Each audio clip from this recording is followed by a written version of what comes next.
This is only a short video that I'll make, because that's the realization I came to today. Like, nowhere ever I think I've witnessed, and I've watched a ton of anime, nowhere in history of the anime community have I seen an anime that's gone on, like I'm talking actual anime, I'm not referring to Rwby in this case, but nowhere in the anime world have I witnessed an anime last 7 years. 7 goddamn years. And the fans behind that anime are still saying it's got potential. It can surprise us. It's still going forward. No anime gets that long to prove itself. In the anime community, if you haven't proven yourself, at most, the first volume, the first season, if you can't grab people in the first season, people don't watch the fucking shit. But if they give it the chance to the sequel, the second season, if it doesn't line up, the show's dropped, it's gone. So it's like, that's why I will never, ever consider Rwby anime. And for the slow fact that the only reason Rwby still exists is not because it's great. Not because it's pumping out good content on a consistent level. It's never consistent. We get one volume that's good, we get one volume that's average, we get one volume that's absolute shit, and then because it was so shit, the next volume looks good.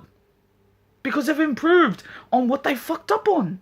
Which they apparently refuse to take blame for. It's like, oh, we weren't wrong for making volume 5. It was production issues. As if production issues has nothing to do with Rwby and Rooster Teeth, the people who make the fucking show.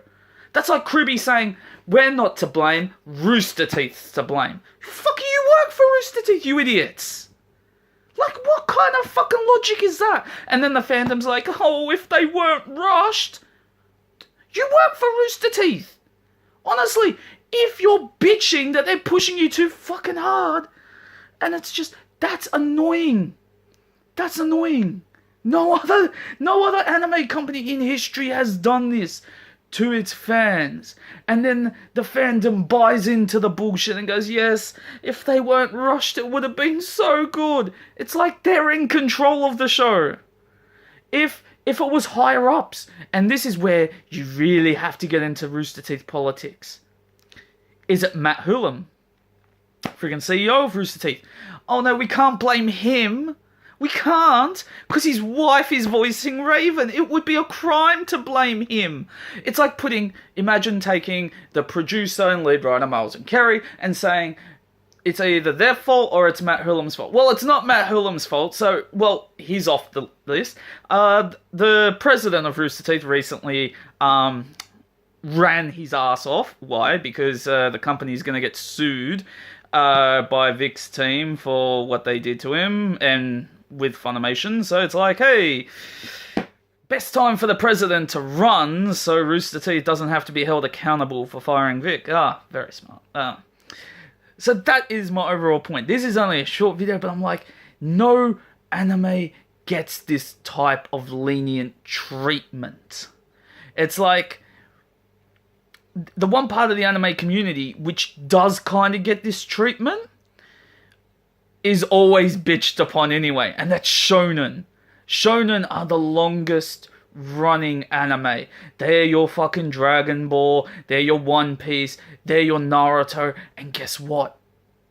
The fans of those shonen, me included in that, I've watched Dragon Ball and I might have liked it as a kid, but I shit on it now. I'm like, it's fucking ugh.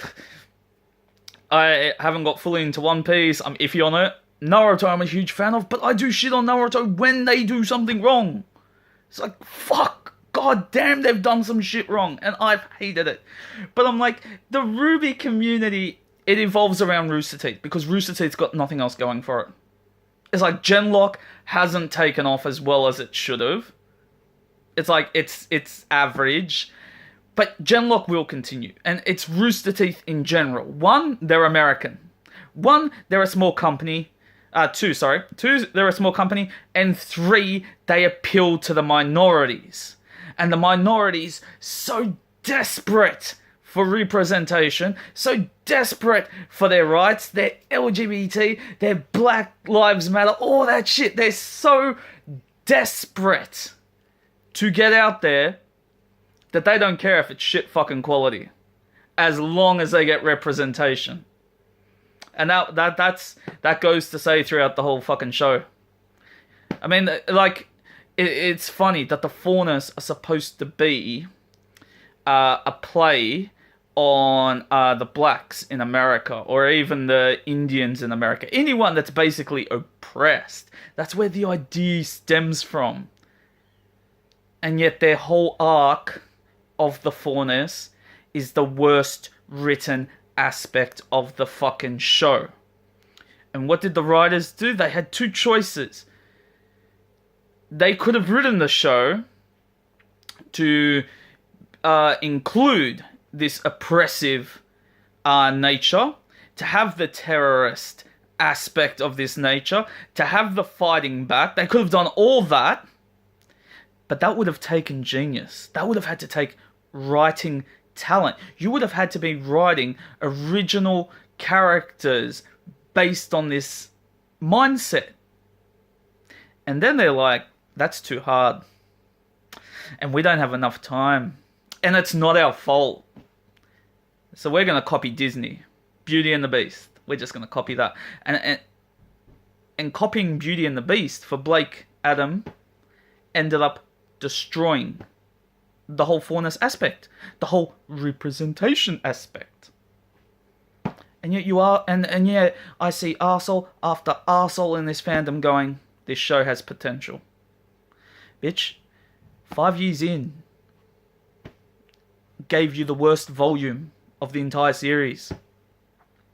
And you're telling me, now, going 7 years in, oh yeah, we're going to Atlas. This show has potential. Fuck off, this show has potential.